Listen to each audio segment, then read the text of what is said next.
टैंकों की बात की, आपने बंदूकों की बात की, आपने पिस्टल्स की बात की कि जिनके पास ये होता है उनसे कौमें लड़ा नहीं करती बल्कि मुज़ाकरात होते हैं, हल निकलता है, यकीनी तौर पर मुज़ाकरात से ही हल निकलता है।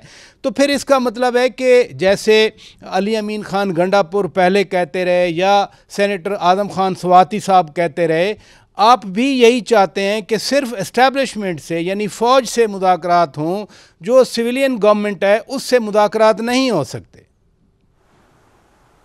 नहीं, ऐसा नहीं मैंने कहा। अच्छा। और देखिए, मैंने ये भी नहीं कहा कि सिर्फ मुज़ाकरात हों, मैंने कहा मुज़ाकरात की कोशिश करनी चाहिए, और अगर ये ना हो सके तो फिर कौमें निकला करती हैं बाहर। फिर कौमें डरती नहीं हैं गोलियों से और टैंकों से। टैंक और गोली हमेशा मात खाती हैं, हमेशा पसपा होती हैं अवामी कुव्वत के सामने। लेकिन जहाँ तक ताल्लुक़ है मुज़ाकरात का, देखिए हमने हुकूमती जो इत्तेहाद है उनसे मुज़ाकरात किए थे जनवरी के महीने में, 3-4 नशस्तें हुई हमारी। हमारा एक बड़ा छोटा सा तकाजा था कि हमारी इमरान खान साहब से मुलाकात करा दो खुले माहौल में। उन्होंने कहा हम पूछ कर बताएंगे, और पूछ कर फिर ये बताया कि नहीं, ये हमें इजाज़त नहीं मिली। देखिए, हुकूमत इस वक्त कोई कुव्वत नहीं है। आपने सियासी कुव्वत का लफ्ज़ इस्तेमाल किया, ये सियासी कुव्वतें नहीं हैं, ये तो सियासी मुजारे हैं जो 16 सीटें जीत कर हुकूमत पर मुसल्लत कर दिए गए हैं या ऐवान इक़्तिदार पर मुसल्लत कर दिए गए हैं। हम बिल्कुल इनसे बात कर लेंगे, लेकिन ये इसके अलावा कुछ भी नहीं है कि ये प्रॉक्सी हैं उनके जो इनके पीछे खड़े हैं। असल बात तो उन्हीं से होगी जो इक़्तिदार पे इस वक्त हावी हैं, जो निज़ाम पर हावी हैं। लेकिन ज़रूर हम इनसे भी बात कर लेंगे, इत्माम हुज्जत के लिए ही सही।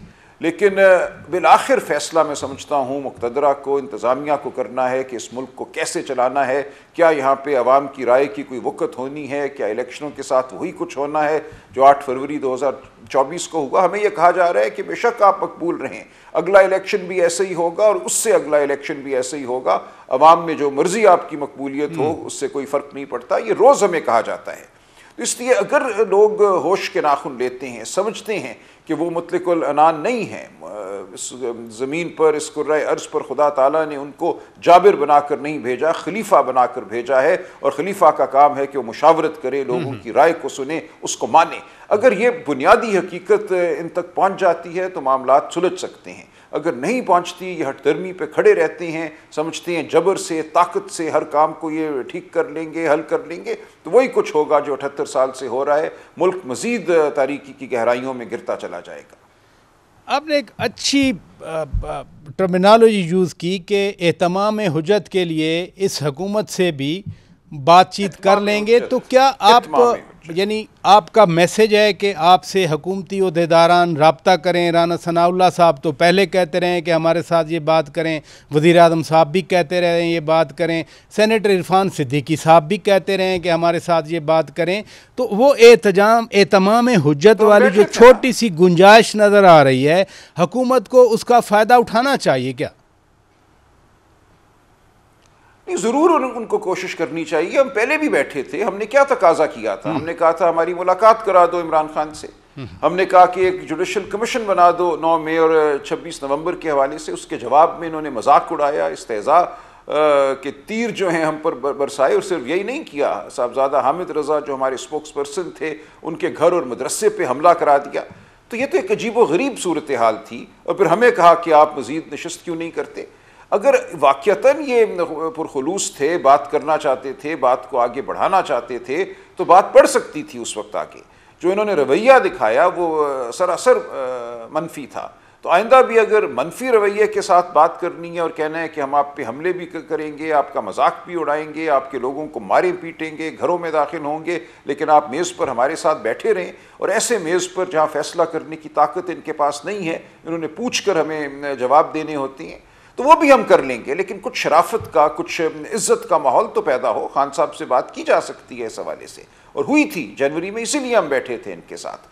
लेकिन हमें कुछ भी नहीं मिला सिवाय एक किस्म का एक जो माहौल पैदा हुआ हमले का और नफरीन का और मजाक का।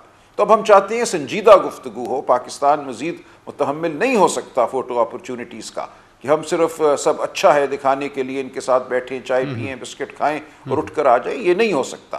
पाकिस्तान ने अब आगे बढ़ना है, बुनियादी नौयत के फैसले करने हैं। अच्छा, राय साहब एक सेकंड, इसी से एक और भी बात निकलती है कि 26 नवंबर को जो कुछ हुआ बड़ा अनफॉर्चुनेट था, उसको कोई भी कंडोन नहीं करेगा, लेकिन वो एक सिचुएशन बनी थी जिसकी वजह से वो मुज़ाकरात फिर आपके आगे ना बढ़े। अब अगर हुकूमत मुज़ाकरात करना चाहे तो आप कोई फिर प्री कंडीशन लगा रहे हैं, या जो आप फरमाते हैं कि जी सही नीयत के साथ करें, उसका यार्ड स्टिक क्या हो सकता है कि अब हुकूमत की नीयत सही है, अब आप लोग बैठ जाएंगे? देखिए, अगर तो हुकूमत ये कहती है कि इमरान खान से मुलाकात हम नहीं होने देंगे, वो सिर्फ उन्हीं की मुलाकात होगी जिनको हम चाहते हैं, और वो मुलाकात भी ऐसे माहौल में होगी कि वहाँ अहलकार भी खड़े होंगे और वहाँ आले भी नस्ब होंगे और आप आगे बढ़िए, तो ये खुलूस की बात नहीं है। अगर हुकूमत ये कहती है कि इलेक्शन जैसे भी हुए उन पे मट्टी डालो, डिग्री होती है, जाली हो या सही हो, ये रवैया है अगर उनका, तो ये भी सही रवैया नहीं होगा, मुस्बत बात नहीं होगी। अगर वाक़यतन हम हकीकत का इदराक करना चाहते हैं, हक़ाइक़ को मानना चाहते हैं और आगे के लिए कोई रास्ता निकालना चाहते हैं जिसके नतीजे में शफाफ इलेक्शन हो, अवाम का मैंडेट अवाम को वापस मिले, तो फिर तो बात मानी खेज होगी। अगर बात यही है कि मट्टी पाओ, बस छोड़ो, बैठो, तनख्वाहें लो, बिस्किट खाओ, घर जाओ, तो फिर कोई मुज़ाकरात नहीं है। आज ही एक वज़ीर-ए-आज़म ऑफिस से एक हैंड आउट आया और विजुअल्स भी आए जिसमें अमन व अमान पे एक बड़ा इजलास था। बैरिस्टर सैफ साहब जो कि केपी हुकूमत के नुमाइंदा भी हैं, उनके स्पोक्समैन हैं, वो भी वहाँ पर बैठे हुए थे। तो ये इसको हम क्या समझें, कोई बिगनिंग समझें या सिर्फ वो एक जो आप फरमा रहे हैं फ़ोटो ऑप था, वो परमिशन ले के ही आए होंगे ना इस इजलास में बैठने के लिए?